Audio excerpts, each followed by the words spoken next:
আসসালামু আলাইকুম ওয়া রাহমাতুল্লাহি ওয়া বারাকাতুহু। সূরাতুল ফাতিহা 11 বার পড়ে কেউ যদি পানিতে ফু দেয় তাহলে কি হবে? সূরাতুল ফাতিহার অন্য একটি নাম হলো সূরাতুশ শিফা। এই সূরাটা কেউ যদি 11 বার পাঠ করে পবিত্র অবস্থায় পানিতে ফু দেয়, আর ওই পানিটা যদি কোনো অসুস্থ রোগীর ব্যক্তিকে খাওয়ানো হয়, ইনশাআল্লাহ ওই রোগী সুস্থ হবেই। এই আমলটি কিভাবে করবেন?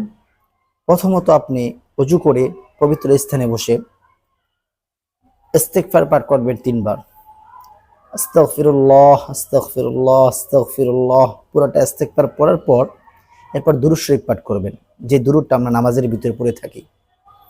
এরপরে সূরাতুল ফাতিহা আউযু বিল্লাহি বিসমিল্লাহর সহিত এইভাবে হাতে ধরে ধরে একবার পড়ে একটা করে ফু দিবেন। এমন করে 11 বার পড়বেন। 11 বার পড়ে 11টা ফু দিবেন। এই পানিটা যদি ইনশাআল্লাহ কোনো অসুস্থ ব্যক্তিকে খাওয়ানো হয়, অবশ্যই সেই ব্যক্তি সুস্থ হবে।